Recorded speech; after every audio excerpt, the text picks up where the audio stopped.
வணக்கம். மதிமுகம் செய்திகள். இன்றைய முக்கிய நிகழ்வுகளை பார்ப்பதற்கு முன்பாக தலைப்புச் செய்திகளை பார்க்கலாம். தமிழகம் முழுவதும் மதிமுக சார்பில் ஆகஸ்ட் 14ஆம் தேதி ஆர்ப்பாட்டம். மதிமுக 30வது பொதுக்குழுவில் தீர்மானம். ரூபாய் 66.16 கோடி மதிப்பீட்டில் 100 பேருந்துகளின் இயக்கம். அமைச்சர் உதயநிதி ஸ்டாலின் தொடங்கி வைத்தார். காவிரி கரையோர மாவட்டங்களில் 50க்கும் மேற்பட்ட மருத்துவ முகாம்கள் நடத்தப்பட்டன. அமைச்சர் மா சுப்பிரமணியன் தகவல். தமிழ்நாடு புதுச்சேரியில் இன்று முதல் 7 நாட்களுக்கு மிதமான மழைக்கு வாய்ப்பு. வானிலை ஆய்வு மையம் தகவல்.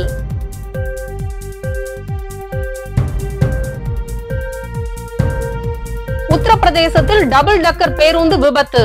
7 பேர் உயிரிழப்பு, 45 பேர் படுகாயம். வயநாட்டில் ஏற்பட்ட நிலச்சரிவில் சிக்கி உயிரிழந்தவர்களின் எண்ணிக்கை அதிகரிப்பு. தேசிய பேரிடராக அறிவிக்காமல் ஒன்றிய அரசு இழுத்து அடித்தது. வயநாடு நிலச்சரிவு நிவாரண நிதியாக 1 மாத ஊதியம். செல்வ பெருந்தகை அறிவிப்பு.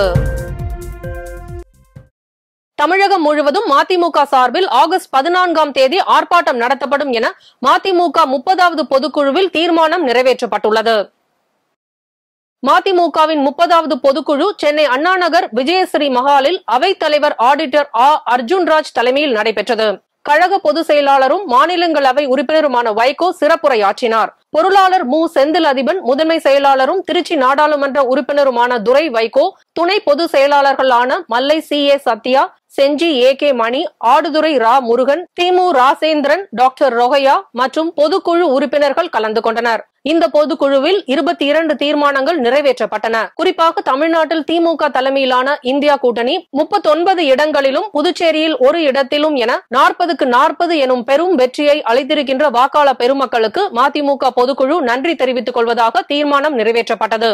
நிதிநிலை அறிக்கையில் தமிழ்நாடு முற்றாக புறக்கணிக்கப்பட்டிருப்பதாக கழக பொதுக்குழு கடும் கண்டனத்தை தெரிவிப்பதாக தீர்மானம் நிறைவேற்றப்பட்டது. நீட் தேர்வில் தொடர் மோசடிகள், முறைகேடுகள் வெளிச்சத்துக்கு வந்த நிலையில் நீட் தேர்வு ஒட்டுமொத்தமாக ரத்து செய்யப்பட வேண்டும் எனவும், தேசிய தேர்வு முகமை கலைக்கப்பட வேண்டும் எனவும், கல்வியை மாநில பட்டியலுக்கு கொண்டு வர வேண்டும் என்றும் மதிமுக வலியுறுத்துவதாக தீர்மானம் நிறைவேற்றப்பட்டுள்ளது. பாஜக அரசின் வரவு செலவு திட்ட அறிக்கையில் தமிழ்நாடு புறக்கணிக்கப்பட்டுள்ளதையும் கண்டித்து பேரிடர் நிவாரண நிதியாக 37,000 கோடி ரூபாய் ஒதுக்கீடு செய்ய வேண்டும் என்று தமிழ்நாடு முதலமைச்சர் முன்வைத்த கோரிக்கையை மத்திய அரசு அலட்சியப்படுத்தியுள்ளதை கண்டித்தும், சென்னை மெட்ரோ ரயில் திட்டத்திற்கு நிதி ஒதுக்கீடு கோரியும், நிலுவையில் உள்ள ரயில்வே திட்டங்களுக்கு நிதி ஒதுக்கீடு செய்ய கோரியும், நீட் தேர்வில் நடைபெற்று வரும் மோசடிகளை கண்டித்தும், நீட் தேர்வை ரத்து செய்ய கோரியும் மறுமலர்ச்சி திராவிட முன்னேற்ற கழகத்தின் சார்பில் வரும் 14ஆம் தேதி காலை 10 மணிக்கு வருவாய் மாவட்ட தலைநகரங்களில் கண்டன ஆர்ப்பாட்டம் நடத்துவது என்று முடிவு செய்யப்பட்டு தீர்மானம் நிறைவேற்றப்பட்டுள்ளது. தமிழ்நாடு அரசு டாஸ்மாக் மது கடைகளை படிப்படியாக மூடுவதுடன் குஜராத், பீகார் போன்ற மாநிலங்களைப் போல முழு மது விலக்கை செயல்படுத்த வேண்டும் என்பது உள்பட பல தீர்மானங்கள் நிறைவேற்றப்பட்டன. இதனிடையே செய்தியாளர்களிடம் பேசிய வைகோ, இந்தியா கூட்டணியில் கருத்து வேறுபாடு இல்லாத ஒரே மாநிலம் தமிழ்நாடுதான் எனவும், இந்தியா போகிற போக்கை பார்த்தால் தெற்கே இருந்துதான் இனி தலைமை வர வேண்டுமோ என சொல்லும் அளவிற்கு உள்ளதாகவும் வைகோ தெரிவித்தார். நாடாளுமன்ற தேர்தல் மிகப்பெரிய வெற்றியை இந்தியா கூட்டணிக்கு வழங்கியது. அந்த இந்தியா கூட்டணியினுடைய கூட்டங்களுக்கு நானும் சென்றிருந்தேன். பெங்களூருக்கும் சென்றிருந்தேன், மும்பையிலும் கலந்து கொண்டேன். இப்போ இந்த கூட்டணிக்கு 40க்கு 40 தமிழக வாக்காளர்களும் புதுவை வாக்காளர்களும் வழங்கியிருக்கிறார்கள். இந்தியாவிலேயே இப்படி 100க்கு 100 வெற்றி வேறு எங்கும் கிடைக்கவில்லை. இந்த அணியை இந்தியா கூட்டணியை முன்னெடுத்து செல்வதற்கு திராவிட முன்னேற்ற கழகம் முயற்சி எடுத்து வருகிறது. அதற்குரிய தகுதியும் இருக்கிறது. இருக்கிற இந்த கூட்டணிகளிலேயே கருத்து வேறுபாடு இல்லாத ஒரு மாநிலம் தமிழ்நாடு தான். இப்போ கேரளமும் மேற்கு வங்கத்திலும் அங்கே கருத்து வேறுபாடுகள் இருப்பதனால் அவர்கள் ஒன்று சேர முடியவில்லை. ஆனால் இந்தியா பூராவிலும் போகிற போக்கு தெற்கே இருந்துதான் இனி தலைமை வர வேண்டுமோ என்று சொல்லக்கூடிய அளவுக்கு தொடர்ந்து பேசிய வைகோ, தமிழ்நாட்டின் தேர்தல் முடிவுகளால் தான் இந்தியா கூட்டணி மகத்தான வெற்றியை பெற்றுள்ளதாகவும் வரும் 2026 சட்டமன்ற தேர்தலிலும் இந்தியா கூட்டணி வெற்றி பெறும் என திட்டவட்டமாக தெரிவித்தார். தமிழ்நாட்டினுடைய தேர்தல் முடிவுகள் இங்கே இந்தியா கூட்டணி மகத்தான வெற்றியை பெற்றிருக்கிறது என்பதையும், இனி அடுத்த 2026 நடைபெற இருக்கிற சட்டமன்ற தேர்தலில் மிகப்பெரிய வெற்றியை இந்தியா கூட்டணி பெறும். முன்னதாக சென்னை மண்டல மதிமுக சார்பாக மதிமுக பொதுச் செயலாளர் வைகோ மற்றும் திருச்சி நாடாளுமன்ற தொகுதியில் நின்று 3 லட்சத்துக்கும் அதிகமான வாக்கு வித்தியாசத்தில் வெற்றி பெற்ற துரை வைகோவுக்கு ஆள் மாலை அணிவிக்கப்பட்டது. சென்னை மத்திய பணிமனையில் மாநகர போக்குவரத்து கழகத்தின் கீழ் 100 பேருந்துகளின் இயக்கத்தை அமைச்சர் உதயநிதி ஸ்டாலின் கொடியசைத்து தொடங்கி வைத்தார்.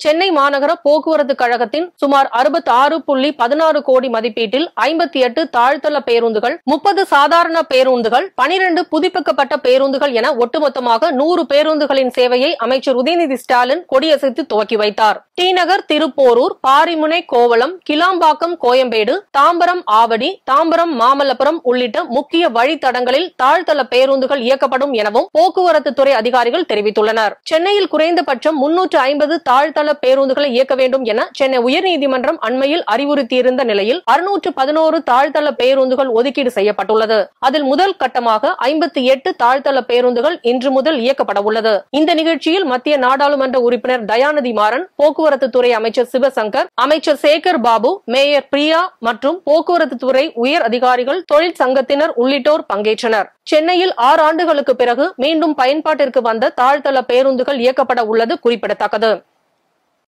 சென்னை எழும்பூர் அரசு குழந்தைகள் நல மருத்துவமனை வளாகத்தில் கட்டப்பட்டு வரும் சிகிச்சை பெறும் குழந்தைகளின் உடன் வருவோருக்கான தங்கும் விடுதியின் கட்டுமான பணியை மக்கள் நல்வாழ்வுத்துறை அமைச்சர் மா சுப்பிரமணியன் ஆய்வு செய்தார். 5.89 கோடி மதிப்பில் எழும்பூர் அரசு குழந்தைகள் நல மருத்துவமனை, தாய் சேய் நல மருத்துவமனை என 2 மருத்துவமனைகளுக்கு சிகிச்சைக்கு வரும் குழந்தைகளின் பெற்றோர் தங்கும் வகையில் 4 தளங்களுடன் தங்கும் விடுதி கட்டப்படுகிறது. ஒவ்வொரு தளத்திலும் தலா 25 அறைகள், சமையல் அறை, குளியல் அறை உள்ளிட்ட வசதியுடன் தங்கும் விடுதி கட்டப்படுகிறதை அமைச்சர் மா சுப்பிரமணியன் ஆய்வு செய்தார். பின்னர் செய்தியாளர்களை சந்தித்த அவர், காவிரியில் நீர் அதிகம் செல்லும் நிலையில் கரையோர மாவட்டங்களில் நிவாரண மையங்கள் அமைக்கப்பட்டு பலர் தங்க வைக்கப்பட்டுள்ளனர் என தெரிவித்தார். காவிரி கரையோர மாவட்டங்களில் நேற்று 50க்கும் மேற்பட்ட மருத்துவ முகாம்கள் நடத்தப்பட்டன என்றும் தேவைப்பட்டால் கூடுதலாக முகாம்கள் நடத்தவும் அறிவுறுத்தியுள்ளோம் என்றும் தெரிவித்தார். சேலம், தர்மபுரி, ஈரோடு, தஞ்சாவூர் போன்ற பல்வேறு மாவட்டங்களில் அந்த காவிரி ஆற்றங்கரையோரம் இருக்கிற மக்கள் இந்த வெள்ள பாதிப்புகளுக்கு உள்ளாவதை தடுப்பதற்கு மாண்புமிகு தமிழ்நாட்டின் முதலமைச்சருடைய வழிகாட்டுதலின்படி தமிழக அரசின் வருவாய்த்துறை துரிதகதியில் செயல்பட்டு பல்வேறு இடங்களில் முகாம்களை அமைத்து அதில் ஆயிரக்கணக்கான பொதுமக்களை அந்த முகாம்களில் தங்க வைத்து உணவளித்து கொண்டிருக்கிறார்கள். இந்த நிலையில் தமிழக அரசின் சார்பில், மக்கள் நல்வாழ்வுத்துறையின் சார்பில் நேற்றைக்கு முன்தினம் 37 இடங்களில் சிறப்பு மருத்துவ முகாம்கள் அமைக்கப்பட்டு அந்த மக்களுக்கு தேவையான மருத்துவ உதவிகள் வழங்கப்பட்டிருக்கிறது. நேற்றைக்கு அந்த முகாம்களை பொறுத்தவரை 50க்கும் மேற்பட்ட இடங்களில் நடத்தப்பட்டது. நேற்றைக்கு அங்கே இருக்கிற அந்த குறிப்பிட்ட இந்த 4-5 மாவட்டங்களைச் சேர்ந்த மாவட்ட அளவிலான சுகாதார அலுவலர்களிடத்தில் இன்னமும் கூடுதலாக எத்தனை முகாம்கள் வேண்டுமோ அதை கூடுதல் படுத்திக் கொள்ளலாம் என்று சொல்லப்பட்டிருக்கிறது. அந்த வகையில் இன்றைக்கும் காவிரி ஆற்றங்கரை ஓரம் முகாம்களில் தங்க வைக்கப்பட்டிருப்பவர்களுக்கு மருத்துவ முகாம்கள் நடத்தப்பட்டு அவர்களுக்கு தேவையான மருத்துவ உதவிகள் வழங்கப்பட்டிருக்கிறது. மேலும் வேலூர் அரசு மருத்துவக் கல்லூரி மருத்துவமனையில் குழந்தை கடத்தலில் ஈடுபட்ட நபர்கள் சிசிடிவி காட்சி அடிப்படையில் 1 மணி நேரத்திலேயே காவல்துறையினரால் கைது செய்யப்பட்டு விட்டனர் என்றும் கூறினார்.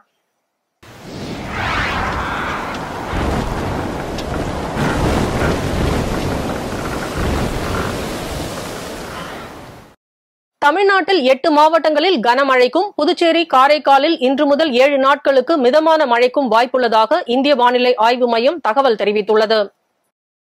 நீலகிரி, கோவை, ராணிப்பேட்டை, காஞ்சிபுரம், செங்கல்பட்டு, விழுப்புரம், கடலூர், மயிலாடுதுறை ஆகிய 8 மாவட்டங்களில் இன்று கனமழைக்கு வாய்ப்பு உள்ளது. நாளைய தினம் 9 மாவட்டங்களில் கனமழைக்கு வாய்ப்புள்ளதாகவும் வானிலை ஆய்வு மையம் தகவல் தெரிவித்துள்ளது. கர்நாடகாவில் இன்று ஓரிரு இடங்களில் 12 முதல் 20 சென்டிமீட்டர் வரை மிக கனமழை பெய்ய வாய்ப்புள்ளதால் ஆரஞ்சு எச்சரிக்கை விடுக்கப்பட்டுள்ளது. கேரளாவில் இன்று ஓரிரு இடங்களில் 7 முதல் 11 சென்டிமீட்டர் வரை கனமழை பெய்ய வாய்ப்புள்ளதால் மஞ்சள் எச்சரிக்கை விடுக்கப்பட்டுள்ளது. இந்நிலையில் தமிழ்நாடு, புதுச்சேரி, காரைக்கால் இன்று முதல் 7 நாட்களுக்கு மிதமான மழைக்கு வாய்ப்புள்ளதாக இந்திய வானிலை ஆய்வு மையம் தகவல் தெரிவித்துள்ளது. உத்தரப்பிரதேசத்தில் டபுள் டெக்கர் பேருந்து மற்றும் கார் நேருக்கு நேர் மோதியதில் 7 பேர் உயிரிழந்தனர். 45 பேர் படுகாயம் அடைந்துள்ளனர். எட்டாவாவில் ஆக்ரோ லக்னோ தேசிய நெடுஞ்சாலையில் பேருந்து கார் மோதி விபத்து ஏற்பட்டுள்ளது. டெல்லிக்கு சென்ற இரட்டை அடுக்கு பேருந்து நள்ளிரவு 12:30 மணி அளவில் கார் மீது மோதியது. ஆக்ரோ லக்னோ விரைவு சாலையில் சனிக்கிழமை இரவு பேருந்தும் காரும் பயங்கரமாக மோதியது. இதனால் 6 பேர் உயிரிழந்தனர். 45 பேர் காயமடைந்துள்ளனர். இதன் தாக்கம் மிகவும் வலுவாக இருந்ததால் கார் அதிவேக நெடுஞ்சாலையில் இருந்து கீழே விழுந்தது. தகவல் கிடைத்ததும் போலீசார் சம்பவ இடத்திற்கு வந்து காயமடைந்தவர்களை அப்பகுதி மக்கள் உதவியுடன் சைபாய் மருத்துவ பல்கலைக்கழகத்தில் அனுமதித்தனர். இறந்தவர்களின் உடல்கள் பிரேத பரிசோதனைக்கு அனுப்பி வைக்கப்பட்டுள்ள நிலையில் இறந்தவர்களில் 3 பேர் பேருந்திலும் 3 பேர் காரில் பயணம் செய்துள்ளனர். லக்னோவில் இருந்து ஆக்ரா நோக்கி பேருந்து சென்று கொண்டிருந்தது. இதற்கிடையில் எதிர்ப்புறத்தில் இருந்து லக்னோ நோக்கி வந்த சைலோ கார் ஒன்று ராங் சைடில் வந்து மோதியுள்ளது. கேரள மாநிலம் வயநாட்டில் ஏற்பட்ட நிலச்சரிவில் சிக்கி மண்ணில் புதையுண்டு இதுவரை 357 பேர் உயிரிழந்துள்ளனர். வயநாட்டில் ஏற்பட்ட நிலச்சரிவில் சிக்கி உயிரிழந்தவர்களின் எண்ணிக்கை 350 தாண்டி பேரழிவை சந்தித்த பின்னும் இதனை தேசிய பேரிடராக அறிவிக்காமல் ஒன்றிய அரசு இழுத்து அடித்து வருவதாக கேரள அரசு கண்டனம் தெரிவித்துள்ளது. நிலச்சரிவில் சிக்கி மாயமான மேலும் 300 பேரை தேடும் பணி நடந்து வருகிறது. கேரள மாநிலம் வயநாடு மாவட்டத்தில் சூரல்மலை, முண்டக்கை, புஞ்சிரி மட்டம் ஆகிய இடங்களில் ஏற்பட்ட பயங்கர நிலச்சரிவு 3 கிராமங்களை அடியோடு அழித்துவிட்டது. வீடுகளில் இருந்து பகுதிகளில் இப்போது காட்டாற்று வெள்ளம் ஓடிக்கொண்டிருக்கிறது. நிலச்சரிவில் இதுவரை பலியானவர்கள் எண்ணிக்கை 350 தாண்டிவிட்டது. இன்னும் 300க்கும் மேற்பட்டோரை காணவில்லை என்று கூறப்படுவதால் பலி எண்ணிக்கை மேலும் உயர வாய்ப்புள்ளது. இந்நிலையில் நேற்று 5வது நாளாக நிலச்சரிவு ஏற்பட்ட பகுதிகளில் ராணுவம், பிராந்திய ராணுவத்தினர், தேசிய பேரிடர் மீட்பு படையினர், தீயணைப்பு வீரர்கள் உள்பட மாயமானவர்களின் உடல்களை தேடும் பணியில் ஈடுபட்டனர். அந்த பகுதி முழுவதும் 2 அடிக்கு மேல் சகதி நிறைந்து காணப்படுவதால் மீட்பு படையினர் மிகவும் சிரமத்துடன் தான் உடல்களை தேடி வருகின்றனர். சகதிக்குள் உடல்கள் புதைந்து கிடக்கிறதா என்பதை கண்டறிய தெர்மல் ஸ்கேனர், ரேடார் உள்பட நவீன கருவிகள் பயன்படுத்தப்பட்டு வருகின்றன. 357 பேரின் சடலங்கள் இதுவரை மீட்கப்பட்டுள்ளது. மேலும் 200 பேரை காணவில்லை என கேரள அரசு அதிகாரப்பூர்வமாக அறிவித்துள்ளது. நிலச்சரிவில் சிக்கி மண்ணில் புதையுண்ட 200க்கும் மேற்பட்டோர் மீட்கப்பட்டு மருத்துவமனைகளில் அனுமதிக்கப்பட்டுள்ளனர். இதுவரை 1000க்கும் மேற்பட்டோர் உயிருடன் மீட்கப்பட்ட நிலையில் ஏராளமானோர் முகாம்களில் தங்க வைக்கப்பட்டுள்ளனர். வயநாடு நிலச்சரிவு துயர் துடைக்க 18 காங்கிரஸ் எம்எல்ஏக்கள் நிவாரண நிதியாக 1 மாத ஊதியத்தை வழங்கப் போவதாக செல்வ பெருந்தகை கூறியுள்ளார்.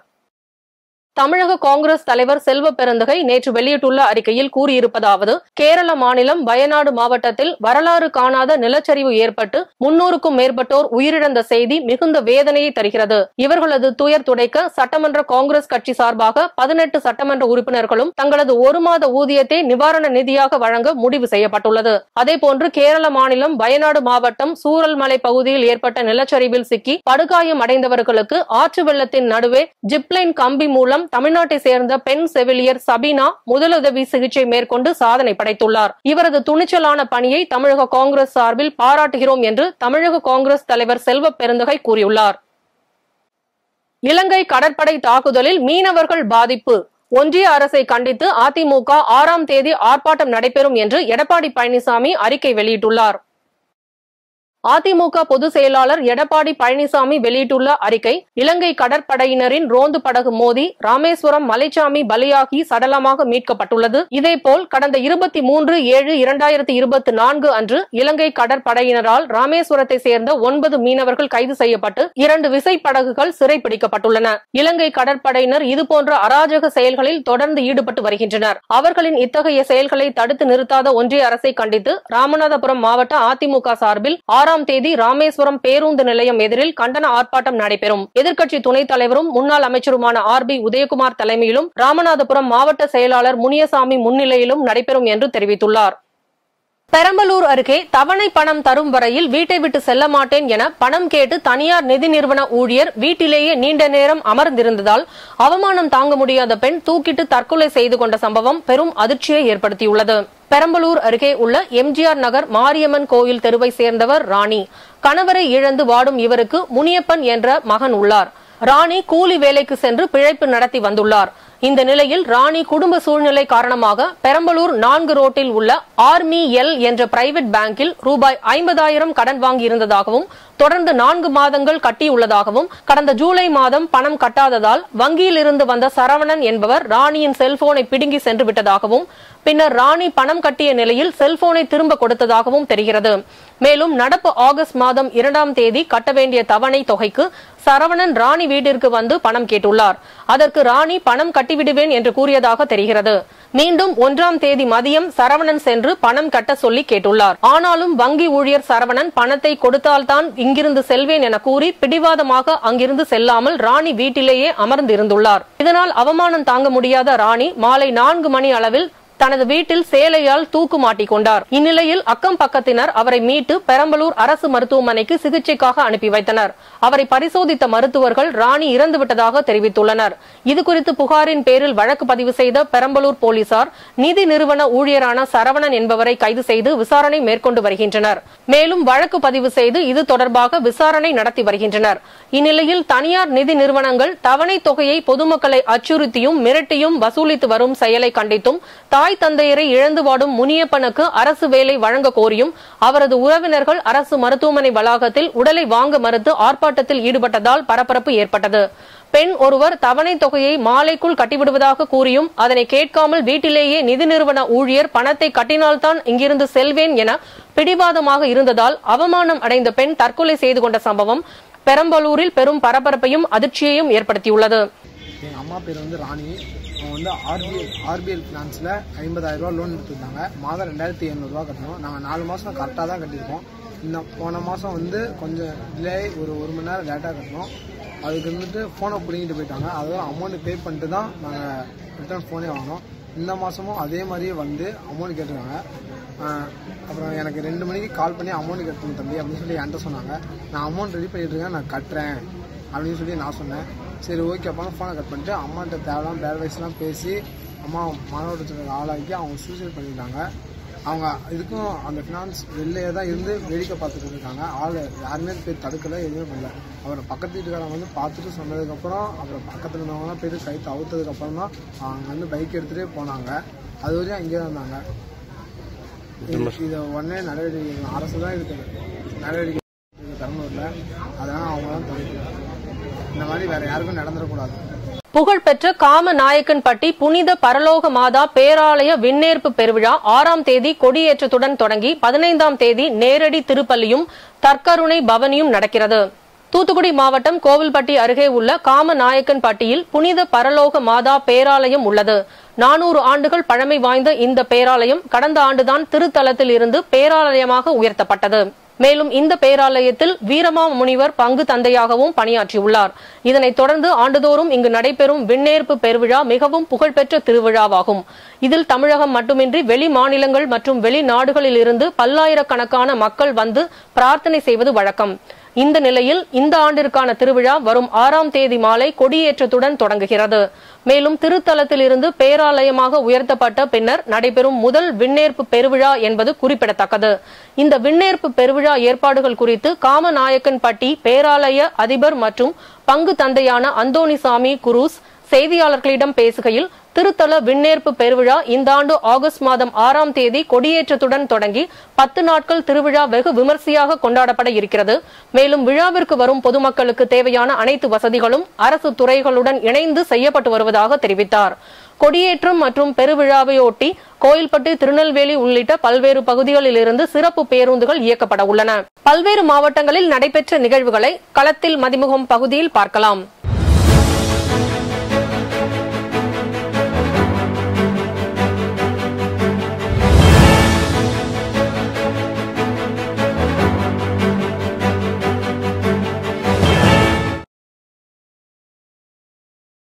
ராணிப்பேட்டை மாவட்டம் சோளிங்கர் 108 திவ்ய தேசங்களில் ஒன்றான அருள்மிகு ஸ்ரீ யோக நரசிம்மர் திருக்கோவிலில் தமிழகம் மட்டுமில்லாமல் பிற அண்டை மாநிலங்களில் இருந்தும் ஏராளமான பக்தர்கள் வந்து சாமி தரிசனம் செய்கின்றனர். கம்பி வடசேவை பயன்படுத்தி பக்தர்கள் நாள் ஒன்றுக்கு சுமார் 1200 பேர் சாமி தரிசனம் செய்து வருகின்றனர்.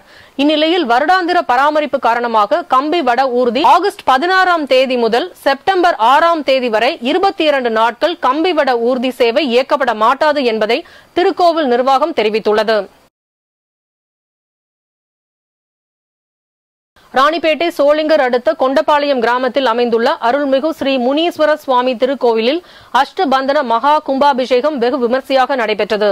இதனை முன்னிட்டு வேத மந்திரங்களுடன் கோபூஜை, கணபதி ஹோமம், கலச பூஜை, 108 மூலிகைகள் கொண்டு யாக பூஜை செய்து பூர்ணஹீதி நடைபெற்றது. மங்கள வாத்தியங்களுடன் முனீஸ்வர சுவாமி மீது கலச புனித நீர் ஊற்றி மகா கும்பாபிஷேகம் நடைபெற்றது. தொடர்ந்து சுவாமிக்கு சிறப்பு அபிஷேகம் செய்யப்பட்டு பட்டு வண்ண மலர்கள் கொண்டு சிறப்பு மலர் அலங்காரம் செய்யப்பட்டு மகா தீபாராதனைகள் நடைபெற்றது. இதில் திரளான பக்தர்கள் கலந்து கொண்டு சாமி தரிசனம் செய்தனர். பக்தர்களுக்கு பிரசாதம், அன்னதானம் வழங்கினார்கள். சுதந்திர போராட்ட வீரர் தீரன் சின்னமலை அவர்களின் 219வது நினைவு தினம் அனுசரிக்கப்பட்ட நிலையில் சங்கரகிரி அருகே ஓடா நிலையில் அமைந்துள்ள அவரது மணி மண்டபத்திற்கு பல்வேறு கட்சியினர் மற்றும் அமைப்புகள் நினைவஞ்சலி செலுத்தும் நிகழ்ச்சி நடைபெற்றது. இந்நிலையில் பல்லடம் நாள் ரோட்டில் தீரன் சின்னமலை கவுண்டர் பேரவை அமைப்பு இளைஞர்கள் இருசக்கர வாகனங்களில் அதிவேகத்துடனும் கார் மற்றும் வேன்களின் மீது அமர்ந்தபடியும் இருசக்கர வாகனங்களில் அதிக ஒலி எழுப்பியவாறு சாலையை மறித்து பட்டாசு வெடித்து பயங்கர சத்தத்துடன் பொதுமக்களுக்கும் வாகன ஓட்டிகளுக்கும் அச்சுறுத்தல் ஏற்படுத்தும் வகையில் பயணித்த சம்பவம் வாகன ஓட்டிகளை அச்சத்தை ஏற்படுத்தியது.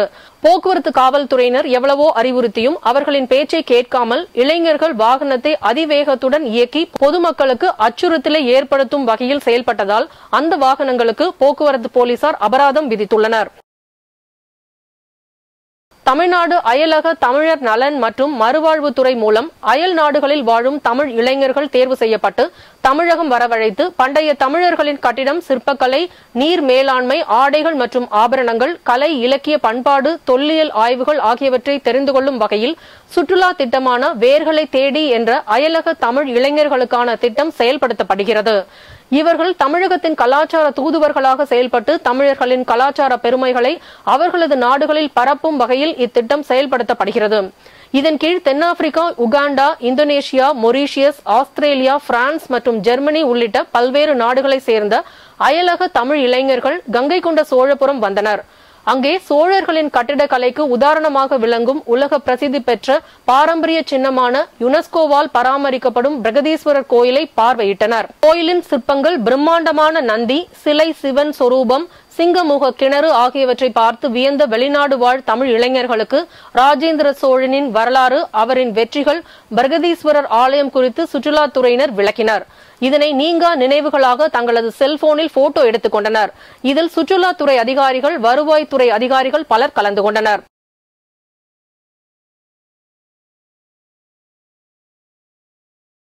கரூர் மாவட்ட காவிரி ஆற்றங்கரையில் பொதுமக்கள் புனித நீராடி தங்களது முன்னோர்களுக்கு தர்ப்பணம் செய்தனர்.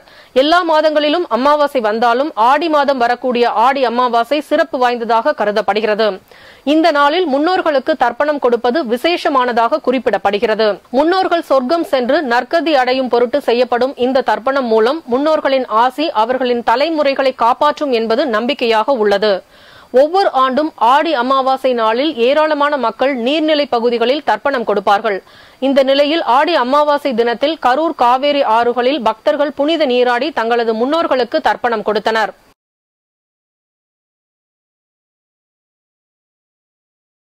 திருவள்ளூர் மாவட்டம் அண்ணாமலைசேரி மீனவர் கிராமத்தில் 20 ஆண்டுகளுக்கு பிறகு ஜனநாயக முறையோடு மீனவ கூட்டுறவு சங்கத்திற்கான தலைவர் தேர்தல் நடைபெற்று வருகிறது. இதில் அந்த கிராமத்தை சேர்ந்த 4 பேர் போட்டியிடுகின்றனர். தேர்தலின் போது எந்த பிரச்சனையும் இருக்கக்கூடாது எனவும் தேர்தலை முழு கிராம பொதுமக்களே நடத்துவர் எனவும் அரசியல் தலையீடு, தனிநபர் தலையீடு ஏதும் இருக்கக்கூடாது எனவும் தேர்தல் பிரச்சனை ஏற்பட்டால் அபராதம் விதிக்கப்படும் எனவும் கடுமையான விதிமுறைகளை கிராம மக்கள் பின்பற்றி வருகின்றனர். கிராமத்தில் உள்ள அங்காள பரமேஸ்வரி ஆலயத்தில் உண்டியல் அமைத்து அதில் வாக்குச்சீட்டுகளை செலுத்தி வருகின்றனர். மீனவ கூட்டுறவு சங்கத்தில் உறுப்பினராக உள்ள 600 நபர்கள் தங்களது வாக்குகளை செலுத்தி வருகின்றனர். மீனவ கூட்டுறவு சங்க நிர்வாகிகளுக்கான கூட்டமைப்பு அடுத்த 4 மாதங்களில் நடைபெற இருப்பதால் அதற்காக 4 மாதங்களுக்கு முன்பே கூட்டுறவு சங்கத்திற்கான நிர்வாகிகளை தேர்ந்தெடுக்கும் பொருட்டு இந்த தேர்தல் நடைபெற்று வருகிறது. கூட்டமைப்பு மூலம் கிராம மக்களுக்கு தேவையான சலுகைகள் அனைத்தும் மீனவர் நலத்துறை சார்பில் பெற்றுத்தரும் நிர்வாகிகளுக்கான தேர்தலாக இது அமைந்துள்ளது என்பது குறிப்பிடத்தக்கதாகும். திருவண்ணாமலையில் செல்வராஜ் என்பவருக்கு சொந்தமான பிரபல நலா உணவகத்தில் இணைந்த மது பாரில் மது பிரியர்கள் மது அருந்திக் கொண்டிருக்கும் போது சாப்பாட்டுடன் ரசம் சாப்பிட்டுள்ளனர். அப்போது அந்த ரசத்தில் கரப்பான் பூச்சி இருந்ததை பார்த்து வாடிக்கையாளர்கள் அதிர்ச்சி அடைந்தனர். பின்னர் பார் ஊழியர்களை அழைத்து ரசத்தில் கரப்பான் பூச்சி இருப்பதை காண்பித்த மது பிரியரிடம் ஊழியர்கள் அதை எடுத்து கீழே போட்டுவிட்டு சாப்பிடுமாறு அலட்சியமாக கூறியுள்ளனர். பிரபல உணவகத்தில் செயல்பட்டு வரும் பாரில் மது அருந்திய நபருக்கு ரசத்தில் கரப்பாம்பூச்சி இருந்த சம்பவம் வாடிக்கையாளர்களிடையே பெரும் அதிர்ச்சியையும் பெரும் பரபரப்பையும் ஏற்படுத்தியது. மாவட்ட உணவு பாதுகாப்பு அலுவலர் ஹோட்டலில் உணவு முறையாக சமைக்கப்படுகிறதா என்றும் சுத்தமான முறையில் சமைக்கப்படுகிறதா என்றும் ஆய்வு நடத்த வேண்டும் என்றும் மது பிரியர்கள் கோரிக்கை வைத்துள்ளனர்.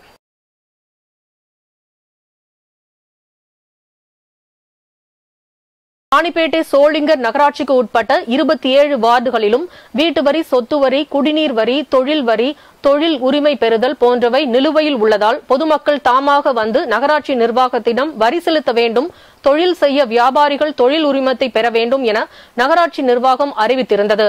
வரி செலுத்தாமலும் தொழில் உரிமம் பெறாதவர்களுக்கு நகராட்சி மூலம் வாய்மொழியாகவும் நோட்டீஸ் மூலமாகவும் தெரிவித்து பல பேர் வரி செலுத்தாமல் உள்ளனர். அவர்களுக்கு நகராட்சி ஆணையர் கன்னியப்பன் தலைமையில் பணியாளர்கள் 30க்கும் மேற்பட்ட கடை, வீடு, வரி செலுத்தாதவர்களுக்கும் தொழில் உரிமை பெறாதவர்களுக்கும் நோட்டீஸ் வழங்கப்பட்டது. விரைவில் வரி மற்றும் தொழில் உரிமை பெறாதவர்கள் மீது உரிய நடவடிக்கை எடுக்கப்படும் என நகராட்சி ஆணையர் எச்சரித்தார்.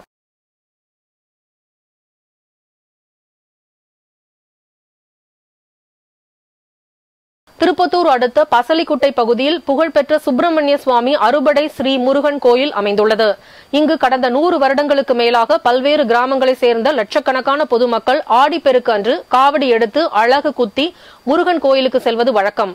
இதில் 10,000க்கும் மேற்பட்ட பக்தர்கள் கலந்து கொண்டு பால்குடம் மற்றும் காவடி எடுத்தும் அழகு குத்தியும் தேர் இழுத்தும் நேர்த்திக்கடன் செலுத்தினர். இந்த நிலையில் பசலிக்குட்டை பகுதியில் அனுமதியின்றி மிகப்பெரிய ராட்சச ராட்டினங்கள் மற்றும் கப்பல்கள் வைக்கப்பட்டுள்ளன. அதில் சுற்றுவட்டார பகுதிகளில் இருந்து மக்கள் ராட்டினத்தில் பயணித்தனர். அப்போது திடீரென ராட்சச ராட்டினம் கட்டுப்பாட்டை இழந்து சிறிது சாய்ந்தது. இதனால் பதறிப்போன ராட்டினத்தில் பயணித்தோர் அலறி அடித்துக் கொண்டு கீழே இறங்கினர். இதனை மீட்கும் பணியில் போலீசார் ஈடுபட்டுள்ளனர். மேலும் இதேபோல் அனுமதியின்றி வைக்கப்பட்ட ராட்சச ராட்டின உரிமையாளர்கள் மீது நடவடிக்கை எடுக்க வேண்டும் எனவும் கோரிக்கை எழுந்துள்ளது குறிப்பிடத்தக்கது.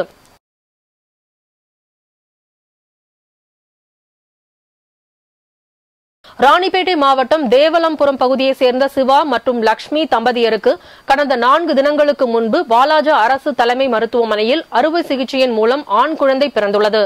இந்த குழந்தை பிறந்த முதல் 2 நாள் தாய்ப்பால் அருந்த முடியாமல் இருந்ததாகவும் பின்னர் தாய்ப்பால் அருந்த தொடங்கியதாகவும் கூறப்படுகிறது.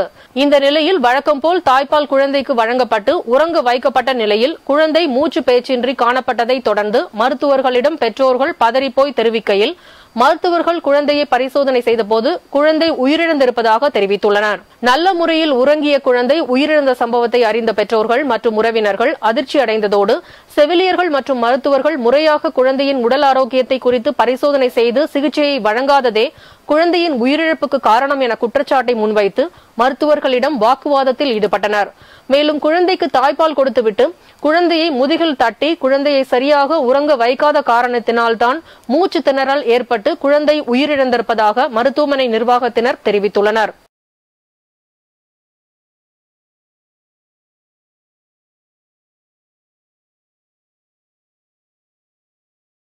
நாமக்கல் மாவட்டம் பரமத்தி வேலூர் மகாலய அமாவாசை, புரட்டாசி, தை, ஆடி அமாவாசை போன்ற முக்கிய தினங்களில் காவிரி ஆற்றின் கரையோரங்களில் பொதுமக்கள் தங்களது முன்னோர்களுக்கு தர்ப்பணம் கொடுப்பது வழக்கம். அதேபோல் ஆடி அமாவாசை என்பதால் காவிரி கரையோரத்தில் தர்ப்பணம் கொடுக்க பொதுமக்கள் வந்தனர். காவிரியில் இருபுறமும் வெள்ளம் பெருக்கெடுத்து செல்கிறது. இதனையடுத்து ஆற்றுக்குள் செல்ல மாவட்ட நிர்வாகம் மற்றும் காவல்துறை தடை விதித்திருப்பதால் அனுமதி இல்லாதது கண்டு ஏமாற்றத்துடன் திரும்பி சென்றனர். அருகில் உள்ள வாய்க்கால் கரையோரங்களில் அமர்ந்து தங்களது முன்னோர்களுக்கு தர்ப்பணம் கொடுத்து சென்றனர்.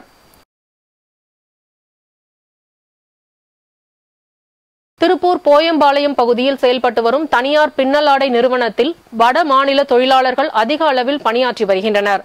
இந்த நிலையில் அந்த தனியார் நிறுவனத்தில் கடந்த 1ஆம் தேதி இரவு வேலை முடிந்த பின்னர் அந்த நிறுவனத்தின் தொழிலாளர்களான ஜெயபிரகாஷ் மற்றும் நந்தன் தங்கள் செல்போனை சார்ஜர் போட்டுவிட்டு தூங்கியுள்ளனர். பின்னர் காலை எழுந்து பார்க்கும் போது 2 செல்போன்கள் திருடு போனது தெரியவந்தது. உடனே நிறுவனத்தில் இருந்த கண்காணிப்பு கேமராவை பார்த்தபோது இருவருக்கும் பெரும் அதிர்ச்சி காத்திருந்தது. சார்ஜர் போடப்பட்ட செல்போன்களை உடன் பணி செய்து வந்த அமித் என்ற வட மாநில தொழிலாளி திருடி சென்றுள்ளார். இந்த திருட்டு தொடர்பான கண்காணிப்பு கேமரா காட்சிகள் வெளியாகி பரபரப்பை ஏற்படுத்தியுள்ளது. இச்சம்பவம் தொடர்பாக அனுப்பர்பாளையம் போலீசார் விசாரணை நடத்தி வருகின்றனர். வங்கதேசத்தில் தியாகிகளின் வாரிசுகளுக்கு அரசு பணிகளில் ஒதுக்கீடு தொடர்பான விவகாரத்தில் மீண்டும் போராட்டம் வெடித்துள்ளது. வங்கதேச உச்சநீதிமன்ற உத்தரவுப்படி சுதந்திர போராட்ட வீரர்களின் வாரிசுகளுக்கு அரசு பணிகளில் 30% இடஒதுக்கீடு வழங்கும் சட்டத்தை மீண்டும் கொண்டுவர ஷேக் ஹசீனா தலைமையிலான அரசு முடிவு செய்தது. இதனை எதிர்த்து கடந்த மாதம் மாணவர்கள் நாடு முழுவதும் போராட்டங்களில் குதித்தனர். தலைநகர் டாக்கா உள்பட பல்வேறு இடங்களிலும் மாணவர்கள் நடத்திய போராட்டங்களில் வன்முறை வெடித்தது. இதில் 200க்கும் மேற்பட்டோர் கொல்லப்பட்டனர். இந்நிலையில் வாரிசுகளுக்கு இடஒதுக்கீடு விவகாரம் தொடர்பாக பேச்சுவார்த்தை நடத்த வருமாறு மாணவர் அமைப்புகளுக்கு ஷேக் ஹசீனா நேற்று முன்தினம் அழைப்பு விடுத்திருந்தார். ஆனால் இந்த விவகாரத்தில் பேச்சுவார்த்தை நடத்த மறுப்பு தெரிவித்த மாணவர் அமைப்பினர் மீண்டும் போராட்டங்களில் ஈடுபட்டனர். தலைநகர் டாக்காவில் கூடிய 2000த்திற்கும் மேற்பட்ட மாணவர்கள் ஷேக் ஹசீனா பதவி விலக வேண்டும் என கோஷங்களை எழுப்பினர். அப்போது அங்கிருந்த காவலர்கள் மீது கற்களை வீசி தாக்கியதால் இருதரப்புக்கும் இடையே பயங்கர மோதல் வெடித்தது. இதில் 2 பேர் உயிரிழந்ததால் மீண்டும் பதற்றமான சூழல் நிலவுகிறது. கமலா ஹாரிஸுடன் நேரடி விவாதம் நடத்த தயார் என ட்ரம்ப் அறிவித்துள்ள நிலையில் அவர் தனது சமூக ஊடக பதிவில் வரும் செப்டம்பர் 4ஆம் தேதி டிவி சேனலின் நேரடி விவாத நிகழ்ச்சியில் கமலா ஹாரிஸுடன் பங்கேற்க நான் தயாராக இருக்கிறேன் என கூறியுள்ளார். அமெரிக்க அதிபர் தேர்தல் வரும் நவம்பர் 5ஆம் தேதி நடக்க உள்ளது. இதில் ஆளும் ஜனநாயக கட்சி சார்பில் அதிபர் ஜோ பைடன் தேர்தல் களத்திலிருந்து விலகிய நிலையில் துணை அதிபர் கமலா ஹாரிஸ் போட்டியிடுகிறார். குடியரசுக் கட்சி சார்பில் முன்னாள் அதிபர் டொனால்டு டிரம்ப் களமிறங்கியுள்ளார். இதற்கிடையே ஜனநாயக கட்சி வேட்பாளராக கமலா ஹாரிஸ் அதிகாரப்பூர்வமாக நேற்று முன்தினம் அறிவிக்கப்பட்டார். இதனைத் தொடர்ந்து கமலா ஹாரிஸுடன் நேரடி விவாதம் நடத்த தயார் என ட்ரம்ப் அறிவித்துள்ளார். அவர் தனது சமூக ஊடக பதிவில் வரும் செப்டம்பர் 4ஆம் தேதி டிவி சேனலில் நேரடி விவாத நிகழ்ச்சியில் கமலா ஹாரிஸுடன் பங்கேற்க நான் தயாராக இருக்கிறேன் என தெரிவித்துள்ளார். இதுவரை கமலா ஹாரிஸ் அதிகாரப்பூர்வ வேட்பாளராக அறிவிக்கப்படாமல் இருந்ததால் அவருடனான நேரடி விவாதத்தை ட்ரம்ப் புறக்கணித்து வந்தார். இந்நிலையில் அதிகாரப்பூர்வ வேட்பாளராக கமலா ஹாரிஸ் அறிவிக்கப்பட்டதும் சவாலை ஏற்றுள்ளார். ஏற்கனவே பிரச்சாரத்தில் கமலா ஹாரிஸுக்கு எதிராக இனவெறி தாக்குதலை ட்ரம்ப் நடத்தி வரும் நிலையில் அவர்களின் நேரடி விவாத நிகழ்ச்சி பெரும் பரபரப்பை ஏற்படுத்தியுள்ளது.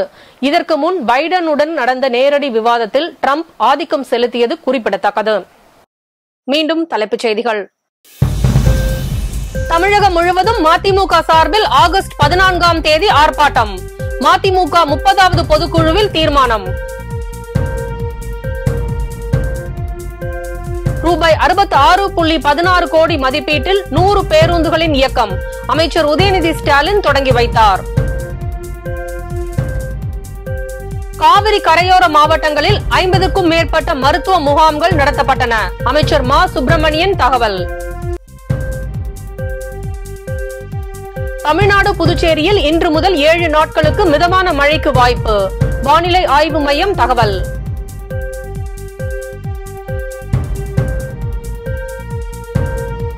உத்தரப்பிரதேசத்தில் டபுள் டக்கர் பேருந்து விபத்து.